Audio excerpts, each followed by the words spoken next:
حضور صلی اللہ علیہ وسلم نے ارشاد فرمایا کہ نماز پڑھو تو اس طرح پڑھو کہ تم اللہ کو دیکھ رہے ہو، اور اگر تم اللہ کو نہیں دیکھ رہے ہو تو اللہ تم کو تو دیکھتا ہی ہے۔ حضور صلی اللہ علیہ وسلم نے فرمایا، اللہ تعالیٰ فرماتا ہے میرا بندہ فرائض کی پابندی سے جو قرب حاصل کرتا ہے اس جیسا اور کوئی قرب نہیں،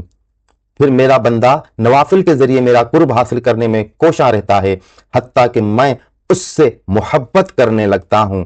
تو جب میں اس سے پسند کر لیتا ہوں تو میں اس کے کان بن جاتا ہوں جس سے وہ سنتا ہے، اور اس کی آنکھیں بن جاتا ہوں جس سے وہ دیکھتا ہے۔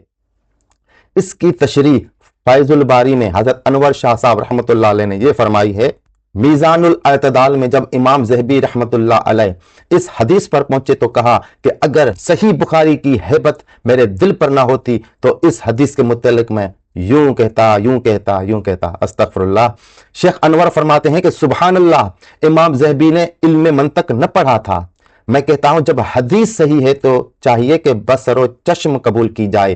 جب کوئی مسئلہ کسی کے عقل سے بالا تر ہو، اس علم کے جاننے والوں کے سپرد وہ مسئلہ کر دینا چاہیے، یہ نہیں کہ اس مسئلے پر خود ہی جرح شروع کر دے۔ بہرحال علماء ظواہر نے اس حدیث کی معنی یہ بیان کیا ہے کہ بندے کے اعضاء جوارح اللہ کی رضا کے تابع ہو جاتے ہیں، ان سے وہی حرکت ہوتی ہے جو اللہ کو پسند ہو۔ اس کے تمام اعضاء کی انتہا اور غایت ذات باری تعالیٰ ہو تو یہ کہنا درست ہوگا کہ وہ بندہ سنتا ہے تو اللہ کے لیے، دیکھتا ہے تو اللہ کے لیے، گویا اللہ تعالیٰ اس بندے کے کان اور آنکھیں بن گیا ہے۔ میں کہتا ہوں یہ معنی لینا حدیث کے الفاظ سے پھر جانا ہے۔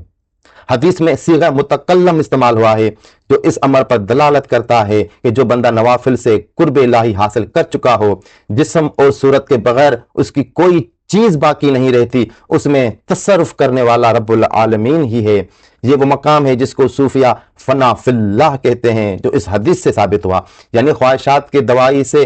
وہ شخص نکل جاتا ہے اور اس میں صرف اللہ تعالیٰ کا تصرف رہ جاتا ہے، جیسے قرآن مجید میں موسیٰ علیہ السلام کے قصے میں موجود ہے کہ جب آپ علیہ السلام آگ کے پاس پہنچے تو اس کے اندر سے آواز آئی، برکت والی ہے وہ ذات جو آگ کے اندر ہے، مگر سامنے تو آگ ہی تھی۔ جب اللہ تعالیٰ کی تجلی اس آگ سے ظاہر ہوئی تو آواز آئی میں اللہ ہوں۔ تو اس میں غور کرو کہ حضرت موسیٰ علیہ السلام نے کس طرح آگ میں سے کلام باری تعالیٰ سنا۔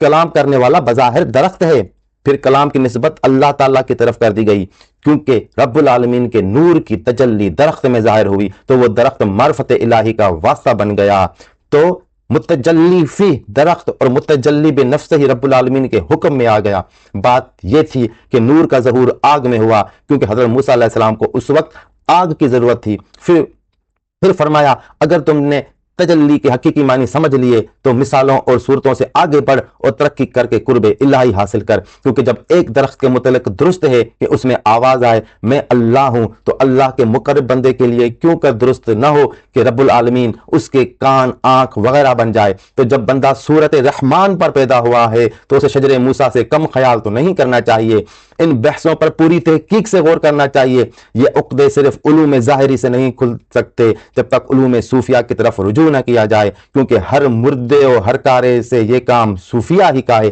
کسی اور کا نہیں۔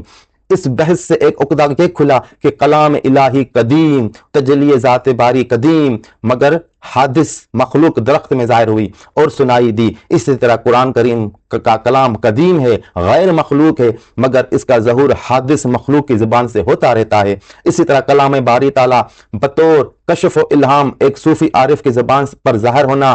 بعید نہیں، جب ہی تو عارف رومی نے فرمایا گفتہ اللہ بود، گفتہ اللہ بود گرچہ از حلقوم عبداللہ بود، کہ عارف الہی کے جو ہر گفتگو ہے وہ اللہ ہی کی طرف سے ہے، اگرچہ اس کے اندر میں اس کے باہر میں جو نظر آ رہا ہے وہ عبداللہ ہے، اللہ کا بندہ ہے۔ حدیث کی شرح کی ابتدا اس میں جو شیخ انور نے سبحان اللہ کہہ کر بات ابہام میں رکھ دی، اس کی تفصیل میزان الاعتدال کی صفحہ نمبر 301 پر یوں ملتی ہے، اگر صحیح بخاری کی ہیبت میرے دل میں طاری نہ ہوتی تو میں اس حدیث کو خالد بن مخلد کی منکرات میں شمار کرتا۔ حافظ العصر علامہ ابن حجر رحمۃ اللہ علیہ نے فتح الباری میں اس قول کو بڑی خوبی سے رد کیا ہے، اور شیخ انور نے یہ بات فیصلہ کن کہہ دی کہ ہر فن کی بات صاحب فن کے سپرد کرنی چاہیے، وہی اس پر فیصلہ کن رائے دینے کا اہل ہوتا ہے۔ آدمی کو جس فن سے واقفیت نہ ہو، اپنا بھرم رکھنے کے لیے خواہ اس پر جرا شروع نہ کر دے۔ وآخر دعوانا ان الحمد للہ رب العالمین، جزاک اللہ خیرہ۔